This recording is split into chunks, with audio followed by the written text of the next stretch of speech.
some of my guests that I have on, people would say, yeah, that they're so brilliant and they're so this and they're so that. But you know what Larry gets more than anything else? We love Larry. So I've had Larry Goldberg back just because you love him and not for any other reason. Larry, glad to have you back on the show.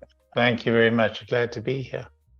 I have Larry on today because I'm a curious guy and I love to dig in, but sometimes in this world of AI and this world of computers, it's so far above my pay grade that I need a mentor. I need a teacher. I need somebody who can take me by the hand. As my ex-partner used to say, how do they fly? It's like I get on the airplane, but I'm not sure how it's going to stay up that huge monstrous machine stays up there. So if you like this kind of content, hit like, hit subscribe, hit notify, and go ahead and go over to become part of Patreon and then follow Larry. He's on Tesla Larry at Twitter, at Tesla Larry. Very simple. All right, Larry, there it is. I have this question. I think it's a burning question for many in my audience. I have no proof of that, but I think other people might be wondering about this. We have this Dojo computer. We're all extremely excited by the prospect of it being able to finish the job on FSD. And if it finishes the job on FSD, we won't really care if it does anything else, because it'll be such a massive a difference in terms of the profits for Tesla and the opportunity for the world. It'll be absolutely astounding. And then, of course, that just leads to robotaxi, and it also leads to Optimus. So yeah. As much as that is the chord that we're all hoping for, I'm sitting here going, Elon says that there's a $100 billion business in Dojo as a service. And I'm thinking, okay, I can see where Dojo's necessary for getting a car to drive, because there's so much data and so many edge cases and so much training required.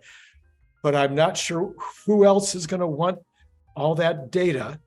And you say, in order for you to get me there, you need to hold my hand and give me a little bit more information about the difference between Dojo. That was the most fascinating part about our lead-up conversation yesterday, which was not recorded. That's why we're doing this. Your lead-up conversation yesterday, where you really kernelized for me the difference between computers prior to deep learning, prior to GPS, and what we have now. GPT, and what we have now. Mm-hmm. And you used a single word, which was not predictive. It Determinative. Was yeah. So, there's a very big difference between the AI software and all the software that came before it. All of that stuff that we've had come before us was determinative. It was software that you wrote the rules. You said, if this, then that. And so if you wanted to do self-driving, you'd have to have all these millions and millions and millions of if-then statements. Or you'd have to have a decision tree that, if this, then you go there, if this, then you go there, and then the next, and you go node by node and node up the tree until you've resolved the final decision at the very top, which is what you want to determine. And there are other patterns of logic, but none of that works, or all of that works in a very simple environment where you want to set a standard set of conditions that lead to a conclusion. But in, so many of the problems we face don't have those simple rules. There's no rules of language that will give you the way to write an essay, about any particular subject you want to dream of. Those rules don't exist. If they exist, they will, they'll break the computer, because the computer will never be able to execute them all. So we need something better, and that was AI. That was, that's where we made the difference between this very simple set of if then else, what we call declarative logic. We needed a form of logic that could infer from a set of circumstances what the probable best route forward was. And there was the word. That was the word, the probability. Yeah. So that's the big difference between determinative and probabilistic. And AI is all about the probabilities, because that's how we make human judgment. That's how we learn to drive. This is probably the right thing to do in this circumstance at this time, based upon all my experience in the past. I can't express all the rules that lead me to make that decision, because they're embedded in the nodes of my brain from memory and from learning. But I follow those rules, I follow those probabilities, and I pursue those probabilities. And that's exactly how we have built AI today. That's the revolution that is AI today. And that's how Tesla full self-driving works at the highest level. Yeah. So to concretize, if that's a word, to make it concrete, I always visualize one of the hardest things that a Tesla full self-driving has to do is make a left turn into a shopping center where there are people crossing across the driveway, right, as well as potentially crossing across the street.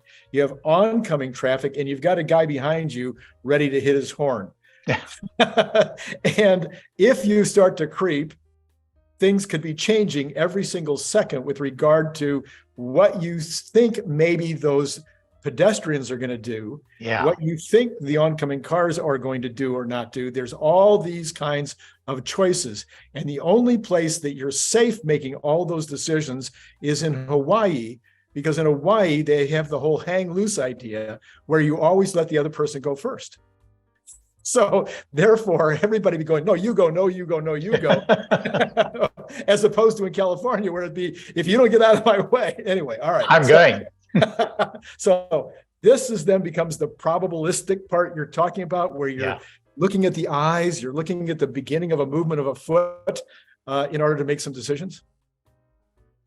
That's right. And it's all down to experience. And that's really what we've done, is we've learned to program computers, or we've learned to have computers build experience.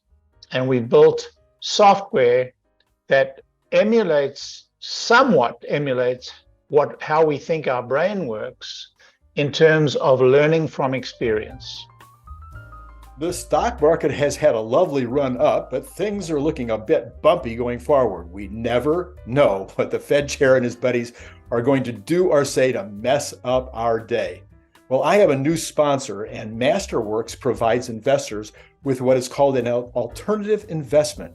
In this case, the investment allows folks like you and me to be part owners of pieces like Picasso and Banksy.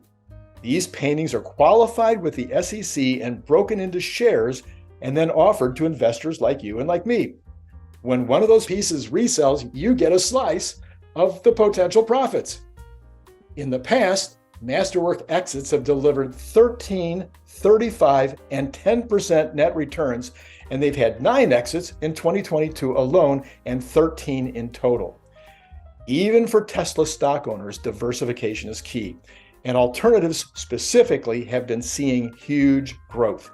Goldman Sachs and BlackRock say that the days of TINA, there is no alternative, are over. RIA reports 88% of surveyed advisors intend to increase allocations to these alternatives over the next 2 years, and over half are raising their allocations all the way to 15% of the portfolio. Institutions are already maxed out at 30 to 50% into alternatives. Well, one alternative has seen amazing numbers even in 2022, and that's fine art.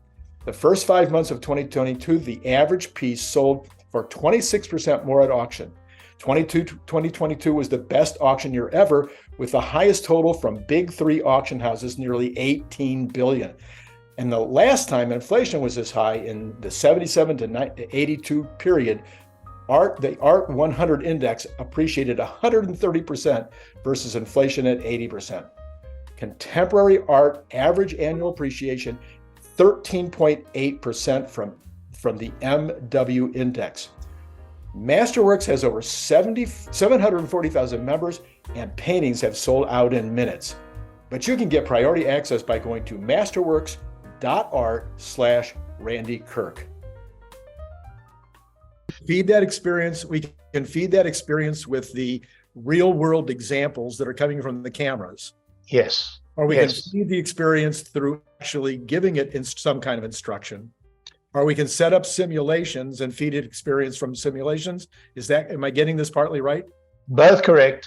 And, you know, we can take real world circumstances and actually give them to the computer, or we can, you know, postulate some circumstances and give them to the computer. And both of those are legitimate ways to train, what we call train the computer. And we don't have to go into the detail and the technology of how it's done, but in simple terms, the training of the computer is very, very, very resource intensive. It uses a huge amount of memory and a lot of compute. And the types of AI that Tesla uses for its full self-driving, these are called transformers, like GPT. GPT is a transformer. Right. And it uses transformers, and transformers, you know, really look for a huge amount of knowledge and the context within that knowledge. In GPT-4, GPT-3, it's context of a word within other words, and when you give it a sentence, it tries to look for the probable next word. There's that probability word again. That's the probability word. The likely next word, the probable next word that we'll use. And once it has that word, it'll look for the probable next word. And the way it looks for that is it looks at the words that you've used, and it looks at its entire history, all the words it's ever learned from, and seeing when those combinations of words used, what's the next word, what's the highest volume of next word used.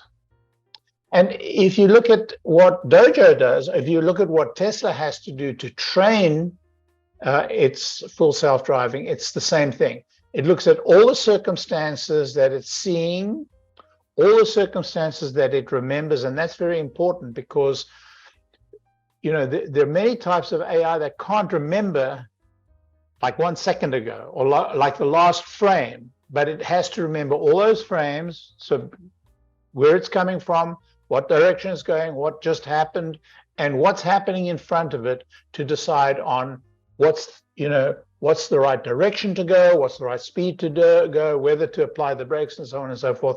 And all of that's probabilistic. The probable right course, because there's no perfect course. You can't account for what the driver coming at you is going to do. You can't account for what the driver's coming across you is going to do. You know, these are unknowable things, but there are probabilities attached to them, and these probabilities can be very, very high indeed, or they can be low, and the car has to allow for all of that, and also has to assign weights to if there are pedestrians around, if there are children around, if there are dogs, you know, if there are deer crossing the road, and all of those things and all of those attached to probabilities. Now, how does it get those probabilities? Where does it get these probabilities from? The car gets these probabilities from a set of what amounts to numbers that are calculated for it for a given circumstance based upon the training that is done.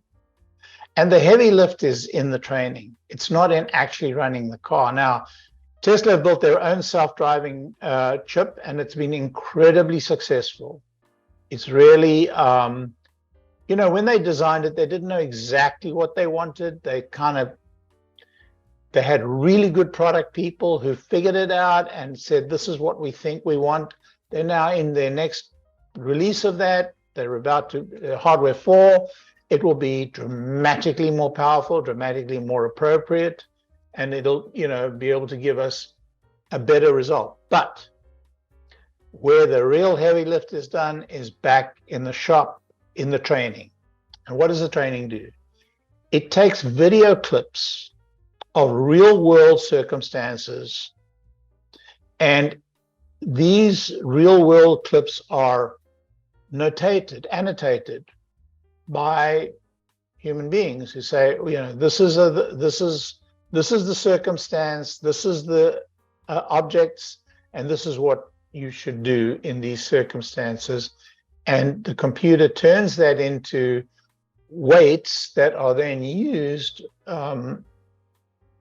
in the actual drive itself, which is dramatically less data. I mean, it collapses the information by many fold, such that your car can consume it and your car can use it. So all of that said, why Dojo? Well, wait a minute. Okay, so just a couple of quick things. In order to be complete, these probably are not necessary for our story, but I think it would help if people that are listening to this, who are plebes like me, get this completed idea.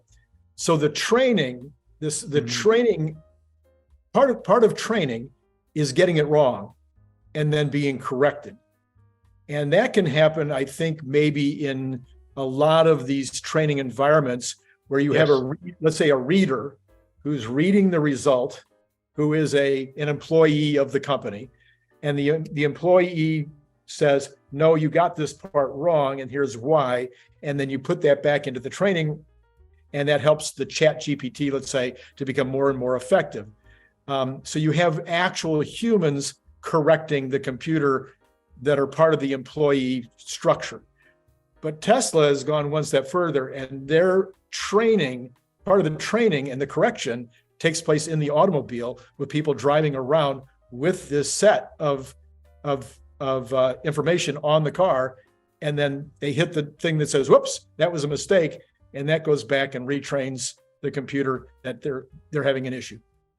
So the biggest issue, I mean, you've touched on one of the biggest issues Tesla have. They have huge quantities of data coming back from the car, not only when people were driving FSD beta and sending back, corrections and saying this was bad and this went wrong and so on and so forth, but they have, huge amounts of data coming back from the fleet, from interventions, but also from standard driving.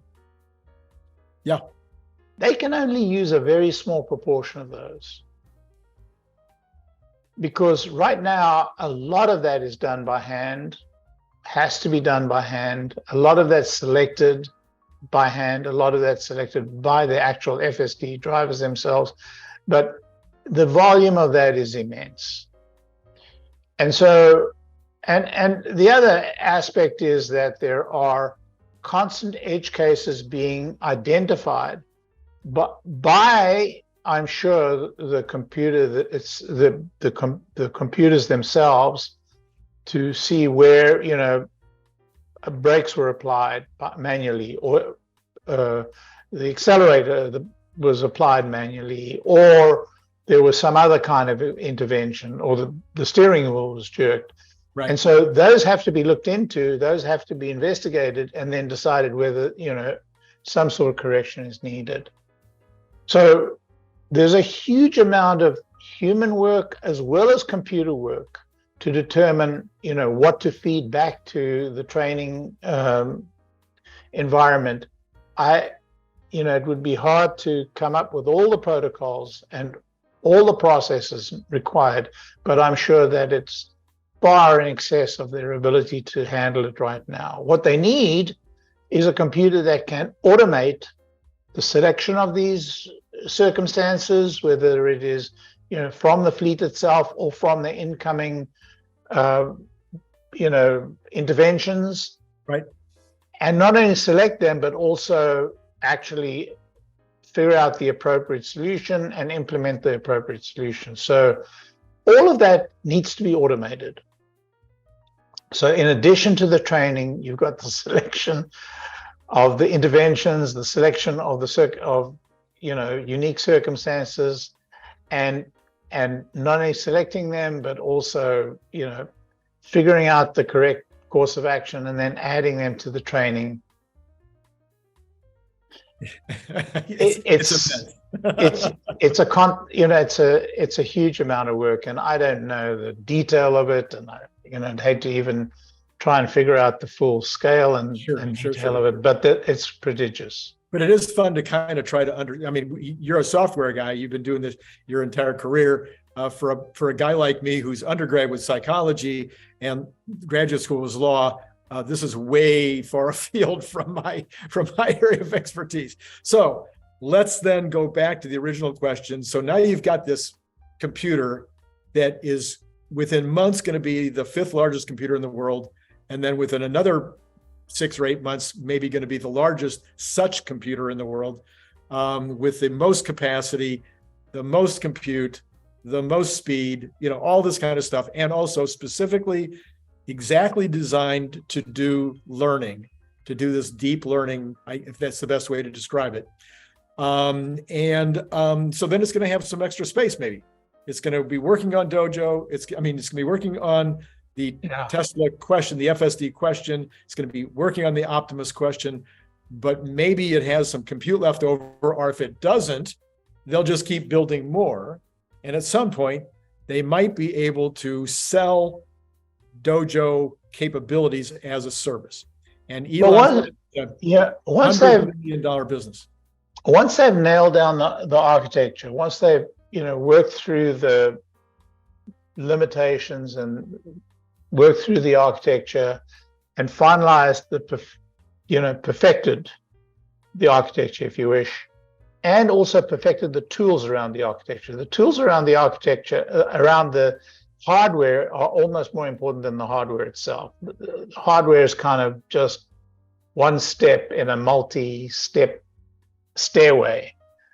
And once they have those tools perfected, then churning out the silicon, adding more and more and more and more, and doing adding software capability, that's kind of duck soup. That Tesla knows how to do. So I think it's not so much building sufficient capacity for Tesla and then thinking about it. I think it is perfecting the process, because I think that we've got to see, and Elon said Dojo 2, the second generation of that chip, just as the second generation of the FSD chip is going to be very important. I think the second generation of the Dojo chip is going to be important. I think the second generation of the stack of software that goes with it and the engineering of the stack is very important. And then I think that next generation, if you like, generation 3, which is probably 2 to 3 years away, maybe, it's very hard to say, but my guess is in the 3rd year. Once they're at that point, then scaling that, is not a challenge. Power, power supply. I mean, Tesla's engine, they know how to do that. The only decision is whether to make it a business or not.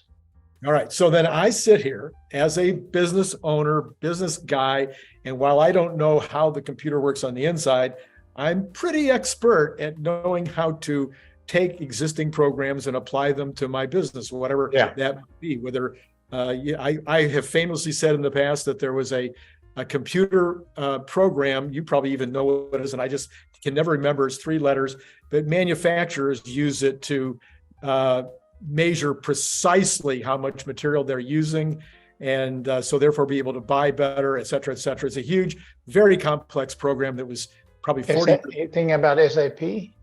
It might be SAP, but anyway, it's whatever it was. I compared it and said installing that program at my manufacturing company was harder than first-year law school. Okay, which is considered by most people to be about the hardest thing a human will ever have to do. So it was, and one of the most wasteful exercises, because it was never great. It was anyway,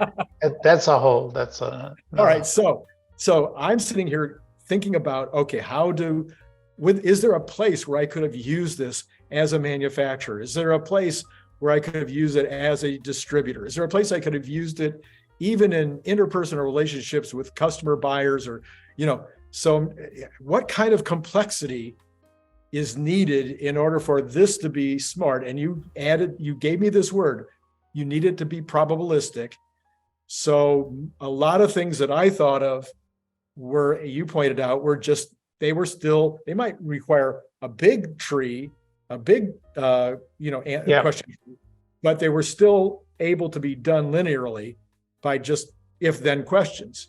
So what kind of companies or what kind of businesses or what kind of universes do you see where the application would be for Dojo to come in and step in?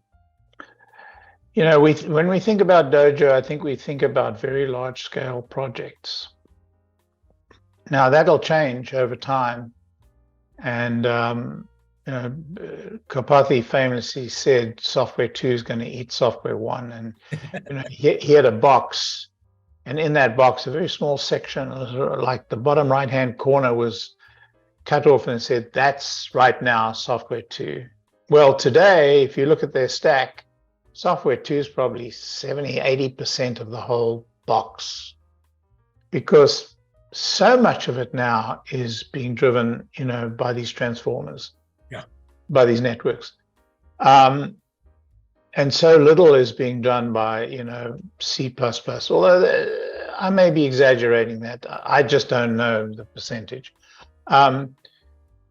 So it's quite possible that we could see, vendors using Dojo at scale to provide smaller businesses with, very powerful tools. I mean, if you think about the world of SAP, it was a disaster. The amount of money spent on trying to implement those programs, and they were all programmed with this if-then-else kind of logic. And the logic was embedded in the code. It was horrible. That's what my company was all about, was extracting all that logic out and giving it to the business for them to manage independently. And today, we're using the likes of ChatGPT to actually create that code, to create that logic. Yes. So that's kind of where this is going already. So Larry, I have a friend who has a camera business. He does security cameras for businesses. Yeah. And he has been, for the last year or so, coming to our meetings and talking about the fact that now he's using artificial intelligence in these cameras or in the computer behind the cameras in order to identify the villain or not villain in the parking lot. So is that kind of the level of things which, because there's a lot of data that would be necessary to start to be able to identify what is and what isn't a villain and how far away the villain has to be before you care? And absolutely. So, and some of what you've spoken about, like facial recognition, that's been done quite successfully, by earlier versions of AI. Yes. So really, we were getting facial recognition right, 10, 15 years ago. Today, I'm sure transformers are being used in that field now, perhaps more successfully than the first iterations. But yeah, for sure. Look, anything that goes to scale would be ideal for something like Dojo. So, I mean, when you're talking about very large enterprises, looking at, like trying to trading, for example, high frequency traders would use it for very rapid trading.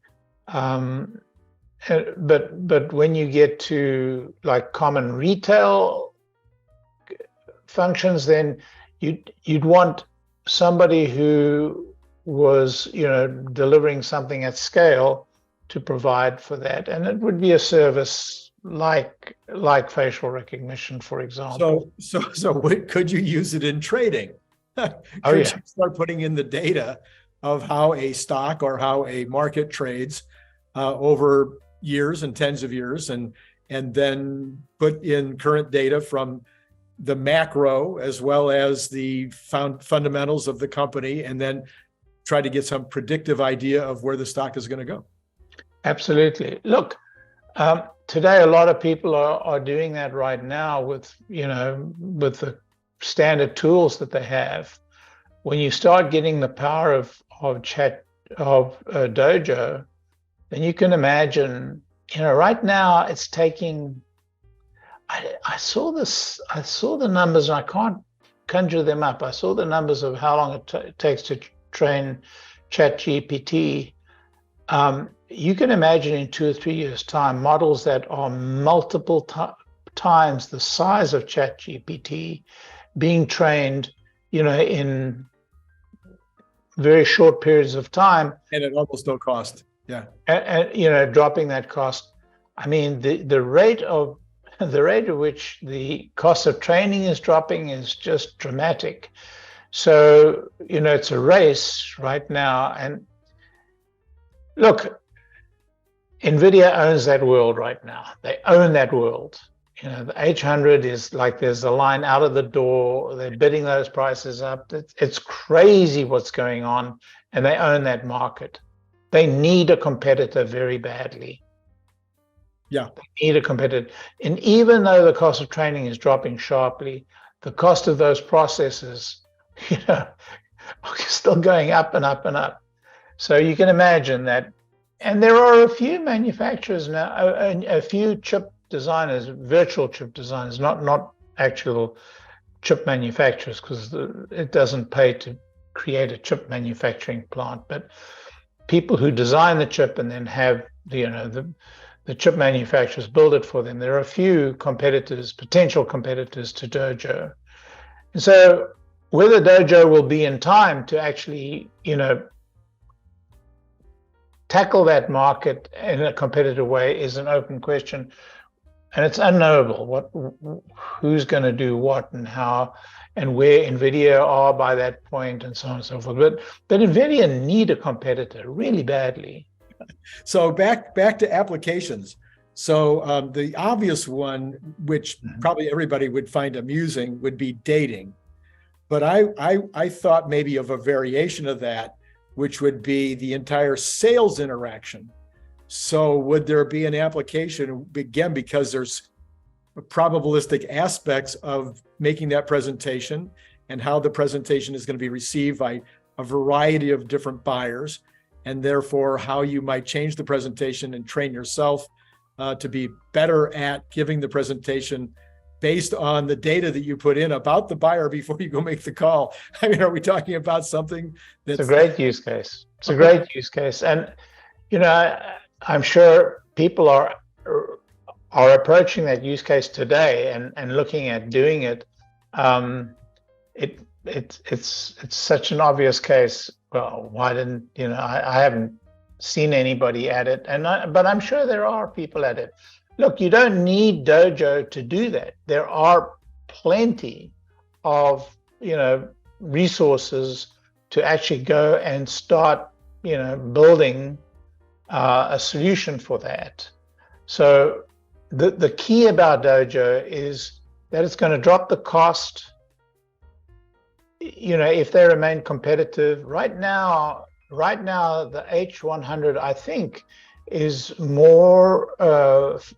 functionally faster than Dojo 1, and Dojo 1's behind it in the sense that H100 is already shipping.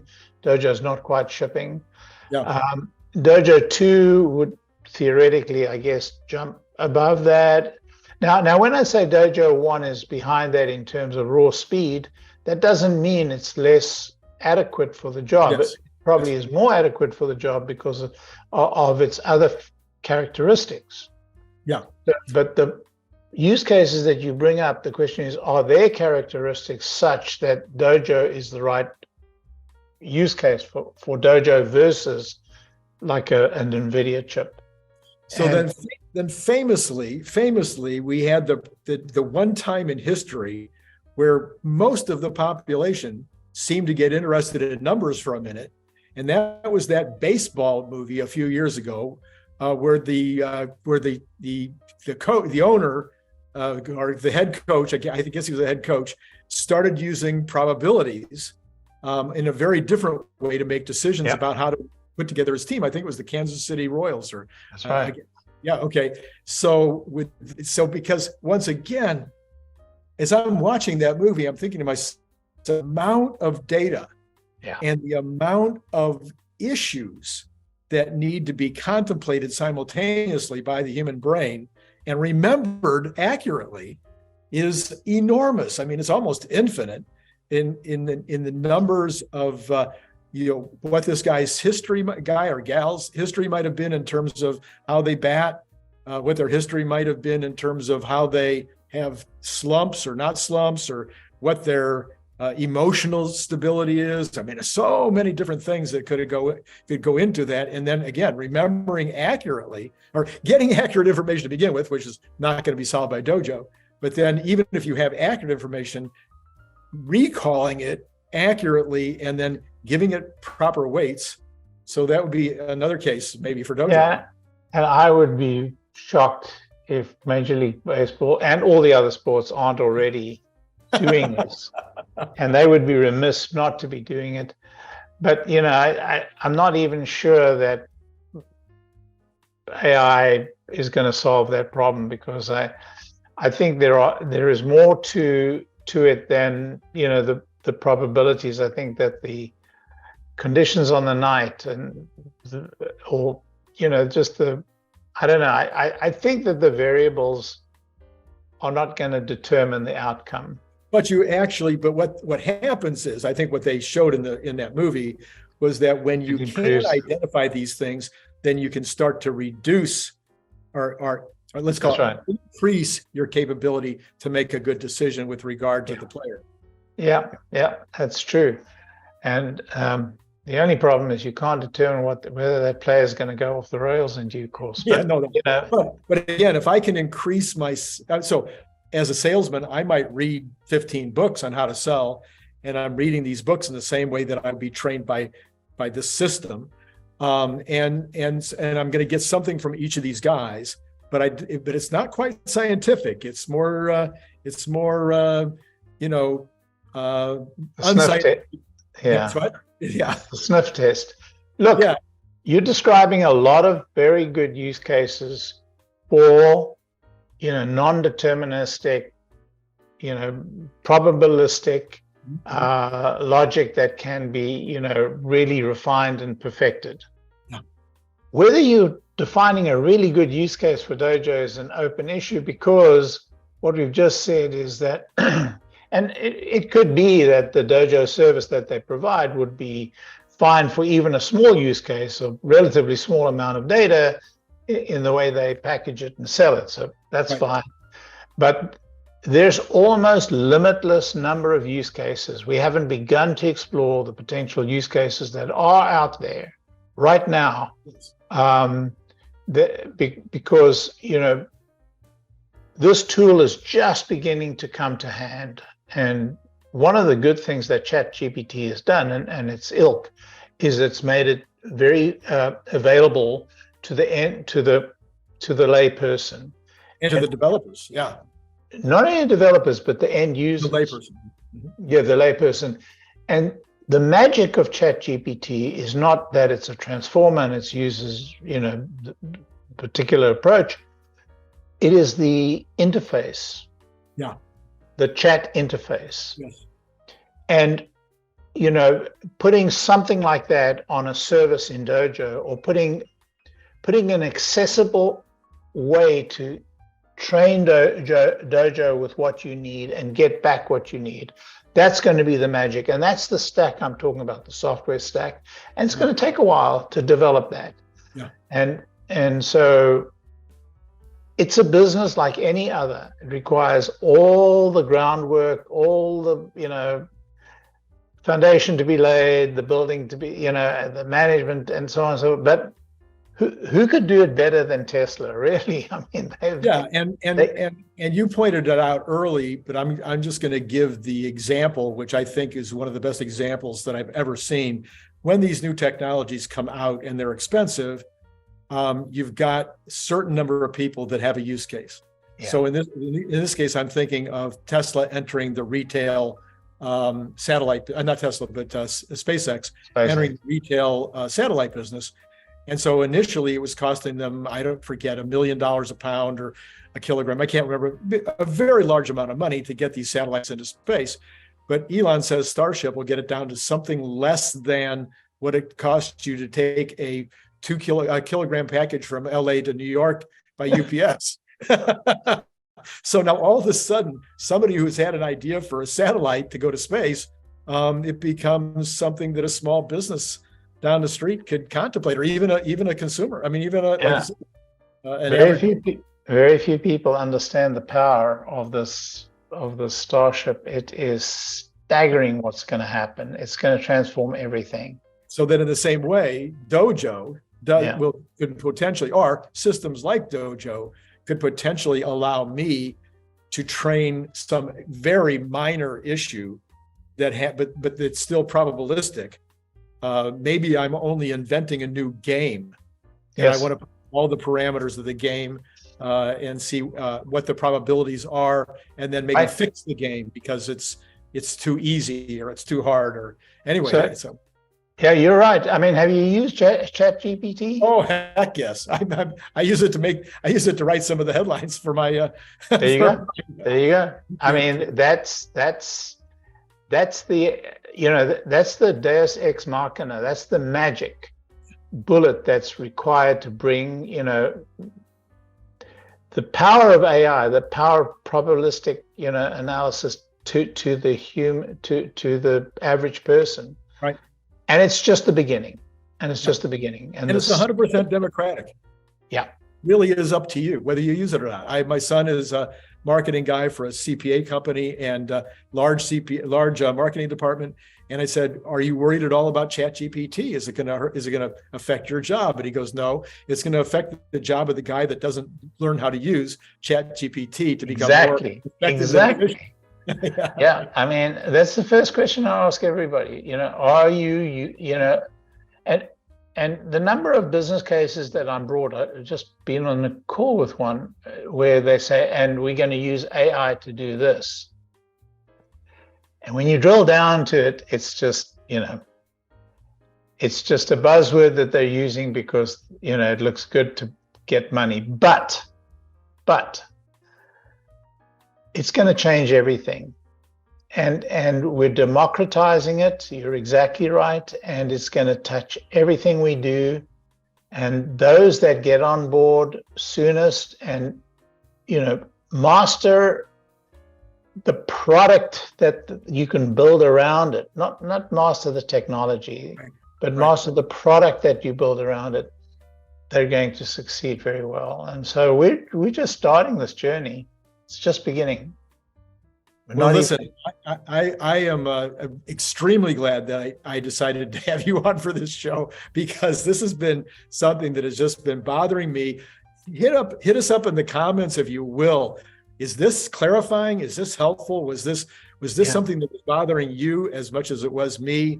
I'm sure Larry can probably even go into the comments later and see if there's issues that maybe he can respond to in those comments, because I want to make sure that at least you all are fully understanding what this capability and what the possibilities are within the Tesla sphere, if you will. So, Larry, brilliant. Thank you so much for being part of our channel. All right. So hit like if you liked it. Hit all those things. Hit subscribe, hit notify, follow Larry at Tesla Larry on Twitter, and then join my Patreon. And that's all I'm asking you to do today. Thanks again, Larry. All right. And it's been great talking to you all. Click the link below to get your paperback, Kindle, or audiobook now.